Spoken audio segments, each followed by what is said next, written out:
와, 이런 한국 선수가 카타르 월드컵에 출전하지 못한다는 게 미치고 팔짝 뛸 노릇입니다. 테크닉만큼은 원탑인 이강인, 프리메라리가 2라운드 마요르카 베티스와의 경기에서 2경기 연속 선발 출전한 이강인이 양팀 통틀어 최고 평점을 받으면서 최고의 활약을 펼쳤습니다.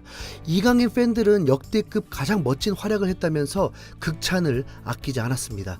가장 큰 아쉬움이 있다면 팀이 1대2로 패배했다는 건데, 베티스는 전력상 마요르카보다 한 수 위인 팀인데 이 경기만큼은 마요르카가 더 좋은 경기를 펼쳤고 페널티킥을 2번이나 허용해버린 결과로 패배하게 된 것입니다. 이강인은 이 경기에서 5-4-1 포메이션의 오른쪽 미드필더로 출전하게 되었는데 좌우 할 것 없이 종횡무진 누비면서 활약했고, 어시스트를 올리고 위협적인 프리킥에 고질병인 수비 가담 문제도 1라운드에 이어서 약점이라 느껴지지 않을 만큼 좋은 활약을 펼쳤습니다. 이런 활약에 이강인은 놀라운 평가를 받았는데, 축구 통계 전문 매체 후스코드닷컴에서 유럽 5대 리그 주간 베스트 11을 선정하면서 이강인을 음바페와 함께 공격수로서 이름을 올렸습니다. 매우 얼떨떨하죠. 프리메라리가 최약체 팀에서 패배까지 했는데 평점 87에 이런 극찬을 받는다는 게 대단합니다. 제발 벤투 이강인 좀 데려가라. 실제 월드컵 엔트리가 23명에서 26명으로 늘었기 때문에 충분히 가능한 상황이긴 합니다. 이강인은 올 시즌 최고의 시즌을 보낼 것이 확실합니다. 마요르카 감독은 이강인은 매우 잘했다, 자유를 주면 응답하는 선수다, 바디 밸런스와 속도를 겸비했고 차이를 가져올 수 있다, 우리에게는 그가 필요하다, 계속 이런 플레이를 보여주길 바란다면서 극찬했습니다. 또한 스페인 아스는 선수의 성장 과정이 초월적으로 나타나는 시즌이 있기 마련이다. 이강인이 베티스를 상대로 보여준 활약은 기대가 크다. 그의 모습에는 대단한 선수가 될 잠재력이 보인다. 드디어 본격적으로 싹을 틔우기 시작한 것 같다. 이강인은 더 이상 단순한 축구 선수가 아니다.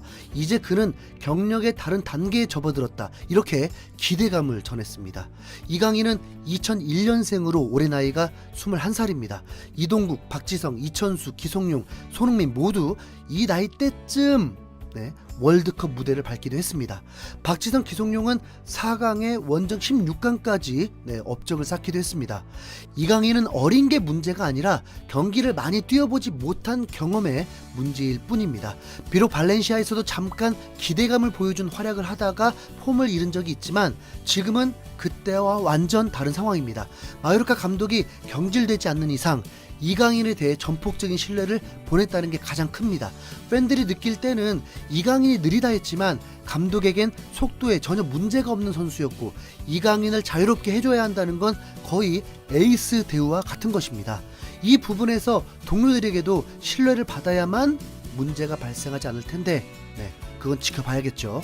이강인은 토요일에서 일요일로 넘어가는 새벽 2시 반 라요 바에카노와의 원정 경기가 있습니다.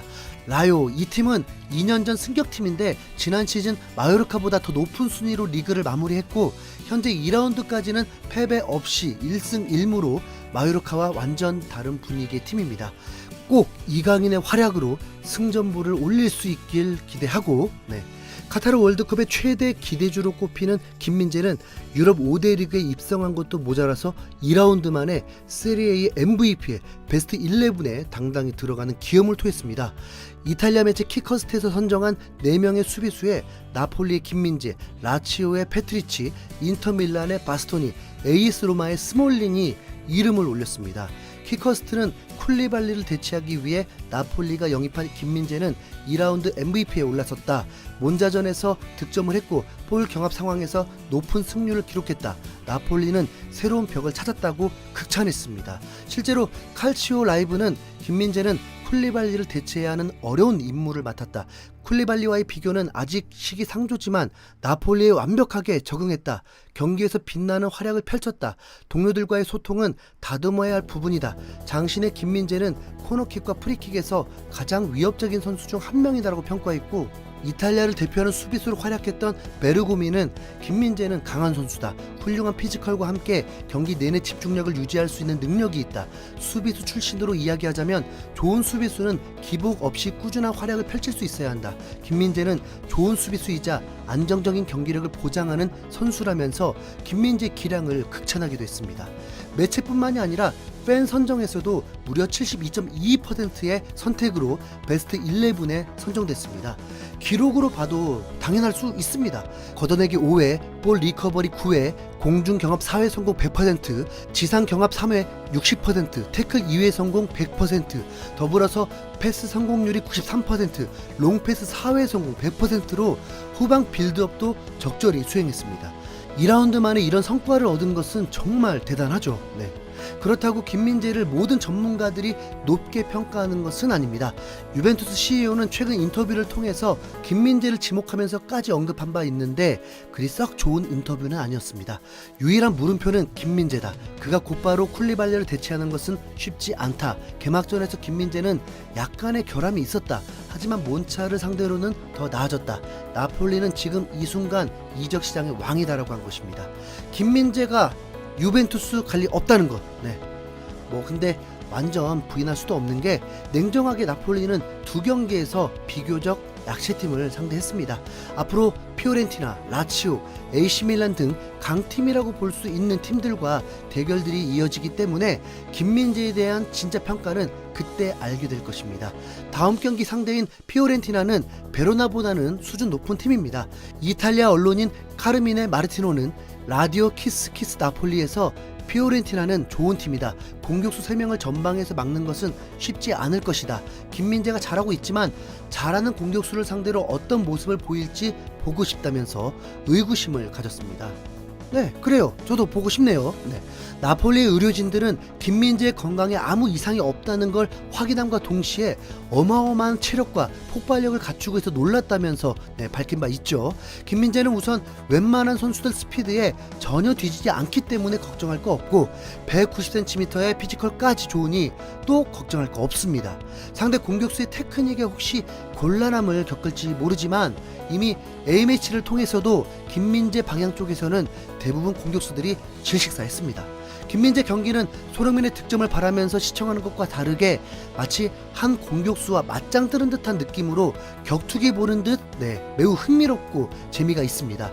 매우 궁금한 것은 김민재를 부정적으로 평가하는 이들이 무슨 근거로 그러는지 알 수가 없다는 것입니다. 나폴리의 풀백 알레산드로 자놀리는 김민재의 훈련을 지켜보면서 김민재의 신체 능력과 축구 지능에 감탄을 표했습니다. 김민재는 정말 좋은 선수다. 김민재가 엄청난 신체 조건을 갖고 있다는 사실에 놀랐다. 혹시나 신체 능력이 좋은 대신 전술 이해도가 떨어지지 않을까 생각했는데 이 부분도 뛰어나서 감탄했다고 극찬했습니다. 상대팀이 퀄리티가 좋고 전술적으로 뛰어나서 나폴리를 상대로 득점할지는 몰라도 김민재와 경합해서 득점을 하는 건 불가능에 가깝습니다. 스파레티 감독은 두 경기를 뛴 김민재에 대해서 팀 상황에 더 적극적으로 개입하라는 주문을 받았는데 어찌됐든 신입생으로서 시간이 해결해줄 일일 뿐 잘 적응할 거라 믿어 의심치 않습니다. 황의조도 이제 이적이 확정됐으니까 이제 3개월 동안 빡세게 경기 감각 찾고 유지해서 대한민국 국가대표 선수들이 월드컵에서 세계를 놀라게 해주길 바래 봅니다. 이상 흰수염고래였습니다.